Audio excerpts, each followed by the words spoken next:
La Guinée dispose d'importantes ressources en minerais de fer et d'une valeur convoitée par les grandes multinationales à l'image de Rio Tinto et BHP Billiton. 2 gisements de fer de classe mondiale, les monts Nimba, une réserve estimée à 1 milliard de tonnes avec une teneur en fer de 63% à 68%, et le mont Simandou, plus de 2 milliards de tonnes avec une teneur en fer de 65% à 68%. Le gisement de Kalia dans la préfecture de Farana et celui de Forêt-Kalia Guinée Mining sont moins importants. Pour l'instant, la Guinée a des ressources de fer estimées à 9 milliards de tonnes. Le pays a commencé à exporter ses premières tonnes de fer en 2012 avec la société Forêt-Kalia Guinée Mining, une jointe venture entre GDC et Belzone. Cette société exploite le petit gisement de Yomboyeli dans la commune rurale de Moussaya et évacue son minerai par la voie terrestre jusqu'au port de Konta. Les populations de cette contrée qui nourrissaient l'espoir quant au développement de leur localité sont plutôt déçues de la cohabitation avec cette société, au regard des dommages qu'elles endurent, notamment les nombreux déplacés. Aujourd'hui, nous demandons à la société Forêt-Kalia Guinée Mining de finaliser la construction des maisons où doivent habiter nos parents qui ont été victimes de la délocalisation. Ce, après des années depuis son installation, cela va nous soulager. Ensuite, on demande à ceux qu'elle emploie les enfants de notre village. Ça sera davantage des points de convergence en plus de contribuer au développement local. Maintenant, par rapport à la gestion des taxes, si la société payait convenablement les taxes, on aurait utilisé ce fonds dans le développement de notre village pour avoir des traces de ce qu'elle a payé en un an.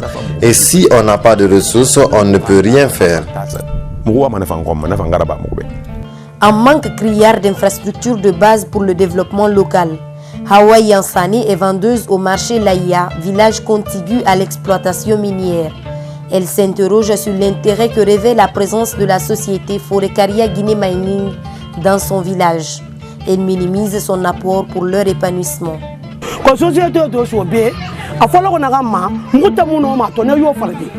La première des choses, la venue de la société n'a pas eu d'impact positif. Mais à mon avis, si une telle société exploite dans une localité comme la nôtre, elle doit avant tout nous donner de l'eau potable. Cependant, c'est tout à fait le contraire chez nous. On est content de voir du monde dans notre localité. La société nous a trouvés avec un vieux bâtiment qu'on utilise comme marché. Elle n'a rien fait pour changer la donne. Actuellement, le nom de notre village ne reflète pas l'image d'une localité qui abrite une société qui exploite le fer. C'est pas normal. Les communautés riveraines des travaux d'extradition de fer de Forêt-Kalia accusent la société et les autorités locales d'avoir profité de l'ignorance des populations au titre des indemnisations par rapport à l'occupation de leurs terres. La relocalisation des populations impactées n'a pas suivi le cours normal. Le désœuvrement se lit sur les visages.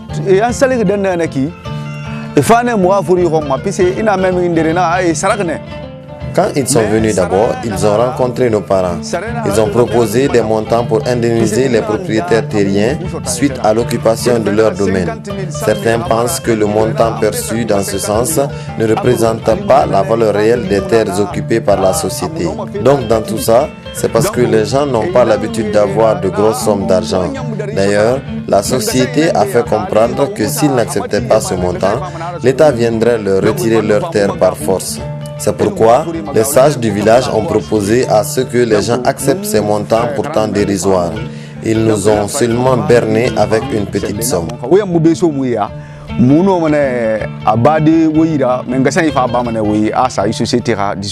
Là où nous sommes comme ça, là, cette localité c'est presque prise par la société. Il y a une localité par là qu'on appelle la localité de Botko.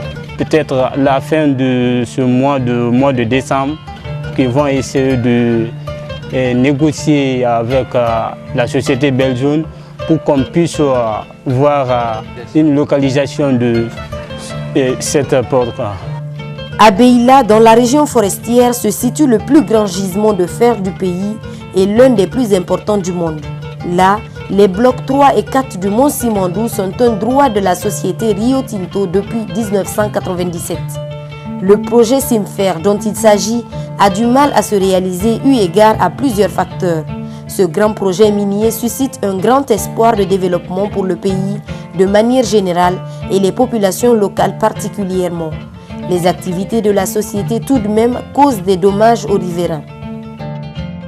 Nous sommes à peu près à 5 km du mont sur lequel Rio Tinto évolue.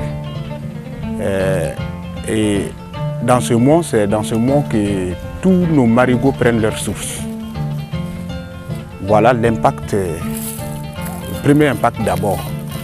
Nos eaux ne sont plus comme avant et dans les bas-fonds dont on cultive ne donnent plus comme avant. Et aussi, socialement aussi, il y a des impacts négatifs. L'afflux des chercheurs d'emploi, la migration. Beaucoup de personnes viennent, la vie devient chère, la cherté de la vie chez nous ici. Et pourtant, nos bas-fonds ne donnent plus comme avant. Donc, aussi la population autochtone, la plupart ne travaillent pas. D'autres ont fini des études, qui espéraient avoir un travail au Rio Tinto, parce que c'est ce jeu, mais qui ont du mal à gagner. Ici, nous sommes au village de Traorela, village situé au pied du Mont Simandou. Les impacts sont perceptibles sur les cours d'eau et les bas-fonds en termes de rentabilité. Difficile de s'approvisionner en eau potable. La faune sauvage a migré dans le village. Les citoyens en payent les frais. Depuis que Rio Tinto a commencé les travaux d'exploration, nous avons assisté à la pollution de plusieurs cours d'eau, notamment cette rivière qui était pour nous un lieu de pêche, et c'est cette eau qu'on utilisait pour la boisson et autres besoins. La pollution de l'eau a non seulement impacté sur le rendement agricole, mais a aussi entraîné le déplacement de nos bœufs.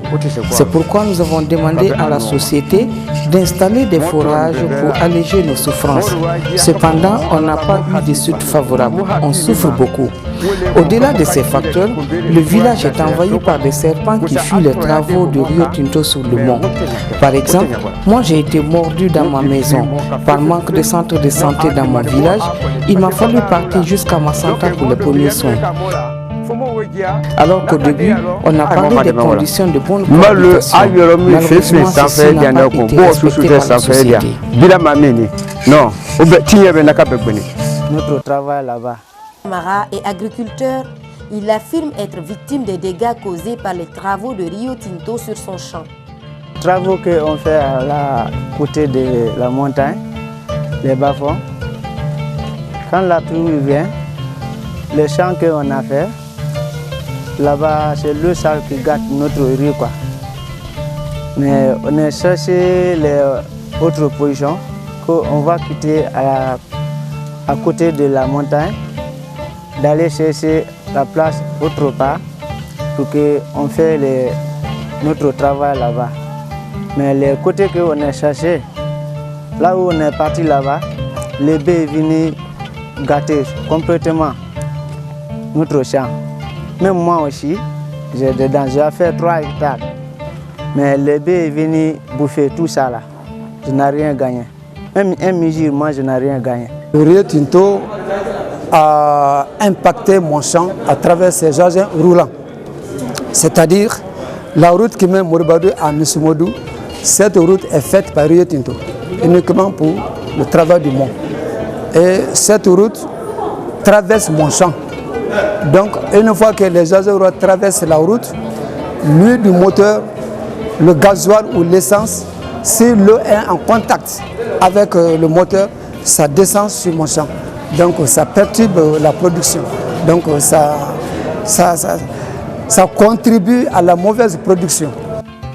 La demande excessive d'emploi des jeunes des localités riveraines du Simandou est la première source de conflit entre Rio Tinto et les communautés.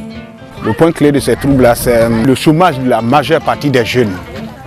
qui espèrent aujourd'hui avoir un travail au Rio Tinto. La population ne s'est pas révoltée par rapport à ces impacts environnementaux là, mais une fois, il y a un secteur ici du nom de Traoula qui s'est révolté parce que l'état de leur route n'était plus comme ça. Et pourtant Rio circulait comme ils voulaient. Eux, ils avaient du mal. À un certain moment de la saison pluvieuse, ils n'arrivaient plus à gagner les marchés hebdomadaires. Donc, ainsi, comme ça, là, ils ont pris une décision, ils se sont révoltés, ils sont allés arrêter le travail de Rio. Les demandeurs d'emploi crient à l'exclusion et au non-respect des textes par la société. Nous ne sommes pas satisfaits de la cohabitation avec Rio Tinto. Il y a beaucoup de rencontres que nous avons faites avec Rio Tinto de 2011 jusqu'à nos jours et rien n'est respecté. Nous nous avons dit qu'il faut que les jeunes de Bela favorisent des stages au niveau des différents départements. Cela n'a pas été fait. Et en plus aussi, les représentants de l'État ont signé, la société a signé et la communauté a signé. Mais rien n'a été respecté par la société Rio Tinto. Donc, et ce qui fait souvent, il y a des troupes dans la communauté. Et heureusement, les jeunes réagissent maintenant pacifiquement et non par la violence. Beaucoup de jeunes demandeurs d'emploi au sein de la société sont peu qualifiés pour les travaux en cours d'exécution. De ce fait, la demande est largement supérieure à l'offre. Il y a de ces postes ou bien de ces options qu'on a eu à faire à l'université dont Rio n'a pas besoin. Donc CFP qui vont ouvrir bientôt. Et l'homme est tenu à se former tous les jours. Donc Rio va mettre ses branches là-bas. Les jeunes auront besoin. Donc Rio va se battre. Vraiment, moi je dirais aux jeunes de passer là-bas et redoubler d'efforts et apprendre pour qu'ils soient aptes à Rio. Le déficit de communication est le plus souvent à la base des malentendus. L'exploitation minière a beaucoup d'inconvénients. Vous n'êtes pas sans savoir qu'avec la destruction de la faune et de la fleur, donc ça coûte cher. Et également, même avec le flux migratoire, vraiment ça cause des problèmes. Et également avec l'état actuel de la population, parce qu'il y a un niveau de pauvreté vraiment élevé. Alors cela ne favorise pas vraiment une bonne cohabitation. Nous sommes dans une communauté à majorité analphabète. Donc si la communication n'est pas active, ce sont les rumeurs qui prennent le dessus. Et quand les rumeurs prennent le dessus, vraiment ça entraîne la confusion. Vraiment les confusions aussi vont s'installer. Or, la population riveraine est assoiffée d'être recrutée, de se voir dans la société, vraiment pour qu'ils puissent en bénéficier. Parce qu'il n'y a pas d'autre manière d'en bénéficier que d'être dedans. À l'arrivée des Blancs, ils ont commencé d'abord par des travaux de sondage sur le monde. Nous leur avons demandé de recruter nos enfants pour une bonne cohabitation. À travers nos enfants, nous pouvons au moins bénéficier de l'exploitation.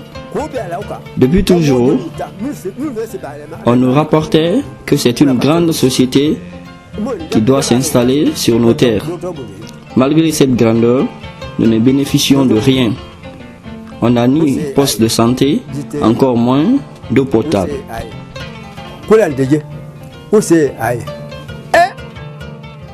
La Guinée, avec sa richesse, compte se positionner sur le marché international du fer dans les prochaines années. Ce, avec le démarrage des méga-projets à l'image de Simandou. Des méga-projets qui vont certainement renforcer la croissance économique du pays. Faudrait-il que les richesses qui seront produites soient équitablement redistribuées au bénéfice des communautés? Cependant, elles s'inquiètent quant au respect de leurs droits.